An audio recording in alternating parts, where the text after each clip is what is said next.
IPL 2026 Chennai super Kings action போய் இல்ல ஆக்ஷனுக்கு முன்னாடி இந்த ஓவர்சீஸ் பிளேயர்லாம் எடுக்க வாய்ப்பு இருக்கு அப்படிங்கிறதுக்கான ஒரு லிஸ்ட் இல்ல நம்மளோட ஒப்பீனியன் வச்சுக்கோங்களேன்.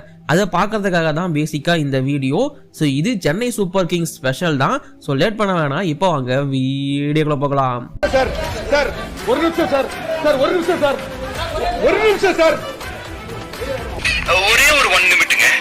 Hello every friends, one minute please. So friends, IPL 2026 November 15 அன்னைக்கு ரிட்டன்ஷன் லிஸ்ட் அனௌன்ஸ் பண்ணிடணும் ஈவினிங் 3 மணிக்குள்ளங்கிற மாதிரி சொல்லியிருந்தாங்க. எல்லாரும் எக்ஸ்பெக்ட் பண்ண பிளேயர்ஸை தான் சென்னை சூப்பர் கிங்ஸ் ரிலீஸ் பண்ணியிருந்தாங்க. எனக்கு இதில் ஒரு சிலர் போனதெல்லாம் ரொம்ப சந்தோஷமாகவே இருந்துச்சு. அதெல்லாம் யாரும் நான் குறிப்பிட்டு சொல்ல விரும்பல.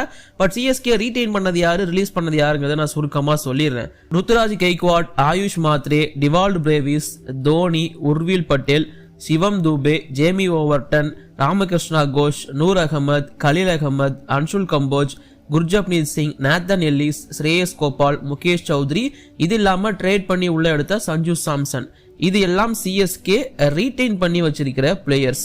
சிஎஸ்கே பொறுத்த வரைக்கும் மொத்தமா 16 பிளேயர்ஸை ரீடைன் பண்ணி வச்சிருக்காங்க. அதுல 4 overseas player, Dewald Brevis, Jamie Overton, Noor Ahmad, Nathan Ellis, 2 bowler, 2 allrounder அவங்க ரீடைன் பண்ணியிருக்காங்க. இது இல்லாம ரிலீஸ் பண்ண பிளேயர்ஸ் அப்படின்னு பார்க்கும்போது ராகுல் Tripathi, Vansh Bedi, Andre Siddarth, Devon Conway, Rachin Ravindra Jadeja and Sam கரனை ட்ரேட் பண்ணிட்டாங்க. தீபக் ஹூடா, விஜய் சங்கர், சைக் ரஷீத், கம்லேஷ் நாகர்கோட்டி, மதிஷா பத்திரானா, இந்த எல்லா பிளேயர்ஸும் ரிலீஸ் பண்ணி வெளியே அமிச்சிட்டாங்க. ஸோ சிஎஸ்கே கிட்ட இப்போதைக்கு 16 பேர் கொண்ட ஸ்குவாட் இருக்கு. இன்னும் அவங்களால 9 பிளேயர்ஸ் வரைக்கும் எடுக்க முடியும். 4 ஓவர்சீஸ் ஸ்லாட்டும் பேலன்ஸ் இருக்கு. அந்த 4 ஓவர்சீஸ் ஸ்லாட்டுக்கு யாரை இவங்க எடுக்க வாய்ப்பு இருக்குங்கிறத பார்க்கறதுக்காக தான் இந்த வீடியோ நான் மேக் பண்ணியிருக்கேன். சிஎஸ்கே பொறுத்த வரைக்கும் 43.4 கோடி பேலன்ஸ் இருக்கு. இதை வச்சு இவங்களால யாரெல்லாம் வாங்க முடியும், யாருக்கெல்லாம் அவங்க டார்கெட் பண்ணிட்டு இருக்காங்க அப்படிங்கிறத இப்போ நம்ம தெரிஞ்சுப்போம். ஃபர்ஸ்ட் சிஎஸ்கே எப்பவுமே ஒரு ஓவர்சீஸ் ஓபனர் கூட தான் போவாங்க. ஸோ அப்படி பார்க்கும்போது இப்போதைக்கு ஒரு கம்பேக் கொடுத்துருக்கிற டிகாக் வந்து அவைலபிளா இருக்காரு. கேகேஆர் ரிலீஸ் பண்ணியிருக்காங்க. குர்பாஸ் இருக்காரு. பட் இருந்தாலும் டிகாக் மாதிரியான எக்ஸ்பீரியன்ஸ் பக்கமா சிஎஸ்கே போறதுக்கான வாய்ப்பு அதிகமா இருக்கு. ஏன்னா அவங்க அப்படிதான் சூஸ் பண்ணிருக்காங்க காலங்காலமா. இப்படி டிகாக் பக்கம் போகல அப்படின்னா இன்னொரு சாய்ஸ் முன்னாள் சிஎஸ்கே பிளேயர் ஃபேப் டு பிளஸிஸ் இருக்காரு. ஸோ ஃபேப் டு பிளஸிஸ் ஒரு பக்காவான சாய்ஸ் சிஎஸ்கேவோட ஓப்பனிங் ஸ்பாட்டுக்கு. சிஎஸ்கே கண்டிப்பா எடுப்பாங்கலாம் நான் சொல்லலை. பட் எடுத்தா ஒரு நல்ல பேக்கப் ஓப்பனர் தான் எடுப்பாங்கன்னு எனக்கு தோணுது. மேபி இந்தியன் ஓப்பனர்ஸ் கூட அவங்க ட்ரை பண்ணலாம். ஆயுஷ் மாத்ரே, சஞ்சு சாம்சன், ருத்ராஜ் கெய்க்வாட்னு சொல்லிட்டு 3 ஓப்பனர்ஸ் இருக்காங்க. 3 பேர்ல 2 பேரும் அவங்க ஓப்பன் பண்ணாம வைக்கலாம். உர்வில் பட்டேலை கூட ஓப்பன் பண்ண வைக்கலாம். இது எல்லாமே அவங்களோட கையில தான் இருக்கு. இல்ல எங்களுக்கு ஓவர்சீஸ் ஓப்பனர் தான் வேணும் அப்படின்னு நினைச்சாங்கன்னா டிகாக் அண்ட் நம்மளோட ஃபேப் டு பிளஸிஸ் தூக்குதுறையும் அவைலபிளா இருக்காரு. ஸோ இந்த ஆப்ஷன்ஸ் கண்டிப்பா ஒரு பர்டிகுலர் ஆப்ஷனா இருக்கும். இது இல்லாம எல்லா டீமும் டார்கெட் பண்ண போற ஒரு பிளேயர் இந்த மினி ஆக்ஷன்ல கேம் கிரீன் தான். கேம் கிரீனை பொறுத்த வரைக்கும் டாப் ஆர்டர்ல இல்ல மிடில் ஆர்டர்லயும் ஆடக்கூடிய அண்ட் நல்லாவே பவுலிங் பண்ணக்கூடிய ஒரு சூப்பரான ஆல்ரவுண்டர் ஃப்ரம் ஆஸ்திரேலியா. போன ஐபிஎல் அவரால் ஆட முடியாம போயிடுச்சு. ஸோ அப்படி இருக்கிறப்போ கேம் கிரீனுக்கு இந்த ஆக்ஷன்ல ரொம்ப பெரிய வேல்யூ காத்துட்டு இருக்கு. சிஎஸ்கே கிட்டயும் 43 கோடி பேலன்ஸ் இருக்கு. கேகேஆர் கண்டிப்பா போட்டிக்கு வருவாங்க. எல்லா டீமும் கேம் கிரீனை டார்கெட் பண்றாங்க. பட் எனக்கு தெரிஞ்சு கேம் கிரீன் இந்த சீசன் எதுவும் பண்ண மாட்டாருன்னு தான் தோணுது. அவருக்கு பெருசா அமௌண்ட் கொடுத்து மாட்ட போறது யாருன்னு தான் எனக்கு தெரியல. அவர் நல்ல பிளேயர் இல்லைன்னா சொல்ல, பட் இந்த மாதிரி பெரிய எக்ஸ்பெக்டேஷனோட வர பிளேயர் யாருமே பர்ஃபார்மன்ஸ் பண்றது இல்ல. ஸோ அந்த ஒரு கிரிட்டீரியா வச்சு தான் சொன்னேன். உங்க ஒப்பீனியன், அவர் எந்த டீமுக்கு போவார்னு சொல்லுங்க. எனக்கு தெரிஞ்சு கேம் கிரீனுக்கு சிஎஸ்கே பெருசா போக மாட்டாங்க.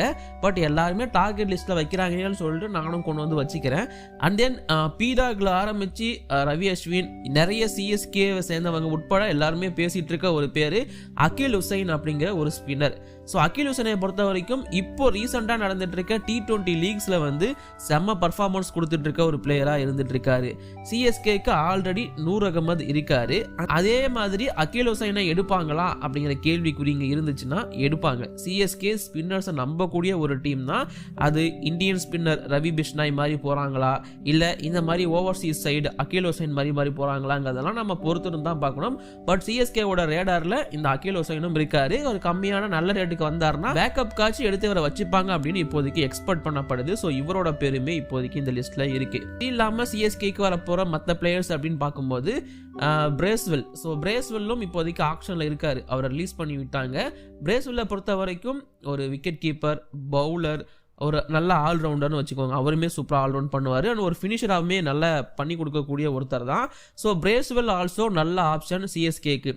இப்போ சிஎஸ்கேவை பொறுத்த வரைக்கும் எனக்கு தெரிஞ்ச டாப் ஆர்டர் பேட்டிங் செட்டில்டு, தோனியிலிருந்து அப்படி கீழே பவுலிங் கொஞ்சம் செட்டில்டு, சென்டரில் 2 பிளேஸ் ஜடேஜா அண்ட் சாம்கரன் ஆடின பிளேஸுக்கு தான் இப்போ என்னை பொறுத்த வரைக்கும் ஆள் தேவை. மேபி ஜேமி ஓவர்டன் கூட அங்கே சாம்கரனுக்கு பதிலாக பிளேஸ் ஆனால் கூட ஒரு பிளேஸ் ஒரு ஃபினிஷர் பிளேஸ் இல்லைன்னு தான் நான் சொல்லுவேன். தோனி இருக்காரு, ஆப்வியஸாக தோனி இருக்காரு தான், பட் அந்த இடத்துக்கு ஒரு நல்ல ஆல்ரவுண்டர் இருந்தால் நல்லா இருக்குங்கிறது ஸோ எல்லாரோட ஒப்பீனியன். மேபி அந்த இடத்துக்கு தான் சிஎஸ்கேவும் ஆள் தேடுவாங்க. அப்படி பார்க்கும்போது பிரேஸ்வெல் ஒரு நல்ல ஆப்ஷன். பிரேஸ்வெல் இல்லாட்டி அதே மாதிரி இருக்கிற இங்கிலாந்து பிளேயர் லியாம் லிவிங்ஸ்டன். டீம் எல்லாமே நல்லா பண்ணும், இவர் மட்டும் நல்லா பண்ண மாட்டார். இல்லாட்டி இவர் மட்டும் நல்லா பண்ணுவார், டீம் எதுவும் நல்லா பண்ணாது. இவருக்கான ராசி அப்படி தான் இருந்திருக்கு லியாம் லிவிங்ஸ்டனை பொறுத்த வரைக்கும். பட் லிவிங்ஸ்டோனை பொறுத்த வரைக்கும் இவர் நிறைய ட்ரோல் பண்ணப்பட்டிருக்காரு தான், ஒரு நல்ல பிளேயர் தான். இப்போ கொஞ்சம் ரேடாரில் இல்லை தலைவன், பட் வந்தார்னா ரொம்ப பெருசாக வருவார். ஸோ இவரும் இப்போதைக்கு இவரோட பேரும் உள்ளே இருக்குது, ஞாபகம் வச்சுக்கோங்க.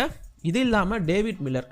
ஸோ இந்த மாதிரியான பிளேயர்லாம் சிஎஸ்கே வந்து ஆடினா நல்லாயிருக்கும் அப்படின்னு நாம் ஆசைப்படக்கூடிய பெருசாக ஹேட்டர்ஸே இல்லாத பிளேயர்ஸில் இந்த டேவிட் மில்லரும் ஒருத்தர்.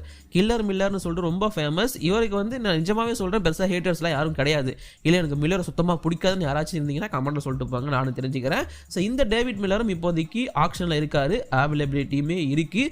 ஸோ சிஎஸ்கேக்கும் பிளேஸ் ஆக வாய்ப்பு இருக்குது. எடுத்தாங்கன்னா நல்லாயிருக்கும், எடுப்பாங்களான்னு தெரில, பொறுத்திருந்து பார்ப்போம். இது இல்லாமல் டாப் 2 ஆப்ஷன் சிஎஸ்கே கண்டிப்பாக டார்கெட் பண்ணுறாங்கன்னு இப்போவே பேச ஆரம்பிச்சிட்டாங்க. ஒன்று மேக்ஸ்வெல் வந்து எல்லோ ஜெர்சி போட்டு ஐபிஎல் ஆடணுங்கிறது அவரோட பெரிய கனவு. சிஎஸ்கேக்கு மேக்ஸ்வெல் வந்து ஆடணுங்கிறதும் சென்னை சூப்பர் கிங்ஸ் மட்டும் இல்லாமல் ஃபேன்ஸுக்கும் பெரிய கனவு.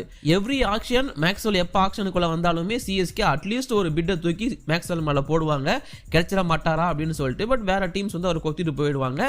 அதே மாதிரி சிவப்பு ட்ரெஸ்ஸாக போட்டு ஆடிட்டு இருந்தார் மேக்ஸ்வெல். இப்போயும் கடைசியாக பஞ்சாப் கிங்ஸ் சிவப்பு ட்ரெஸ் தான் ஆடிட்டு வராரு. ஸோ அப்படி இருக்கிறப்போ மேக்ஸ்வெலுக்கு ஒரு பிட்டு போட வாய்ப்பு இருக்குது சிஎஸ்கே அகைன் அப்படிங்கிற மாதிரி தான் தோணுது. எக்ஸாக்டாக சாம்கரன் இருந்த பொசிஷனுக்கு மேக்ஸ்வெல் அப்படியே தூக்கி பிளேஸ் பண்ணலாம்.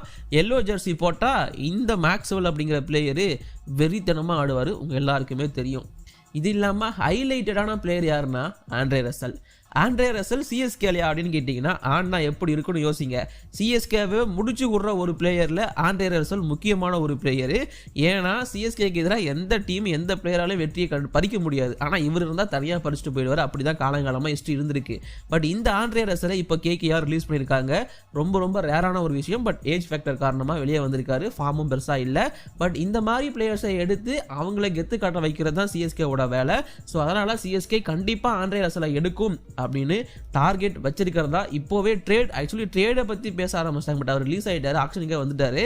ரசலை தூக்கிறதுக்கான எல்லா வேலையும் சிஎஸ்கே பார்த்துட்டு இருக்கிறதா சொல்கிறாங்க. எடுத்தால் நல்லா இருக்கும். நான் ரொம்ப எக்ஸ்பெக்ட் பண்ணுற 2 ஆப்ஷன் இதுலேருந்து ஃபேபும் ரசலும் சிஎஸ்கேக்கு வந்தால் நல்லா இருக்கும்னு சொல்லிட்டு நான் ஆசைப்படுறேன். இதே மாதிரி உங்களோட ஒப்பீனியன் என்னங்கிறத மறக்காம கீழே கமெண்ட்டில் சொல்லிட்டு போங்க. கடைசியில் பாருங்கள், சிஎஸ்கே மேனேஜ்மெண்ட் பிம்பிலிகா பிளாப்பின்னு சொல்லிட்டு திரும்பவும் போய் டெவான் கான்வே, ரச்சின் ரவீந்திரா, மதிசா பத்திரானான்னு போய் தூக்கிட்டு வர போகிறாங்க. நம்ம எல்லாருக்கும் அல்வா கொடுக்க போகிறாங்க. தெரில, பார்ப்போம், வெயிட் பண்ணி. ஸோ இது ஜஸ்ட் என்னோட ஒப்பீனியன் அண்ட் லிஸ்ட் மட்டும்தான். உங்களுக்கு எது தோணாலும் மறக்காம கீழே கமெண்ட்டில் சொல்லுங்கள். இப்போதைக்கு இந்த வீடியோ நான் முடிச்சுக்கிறேன் கைஸ். By, thank you.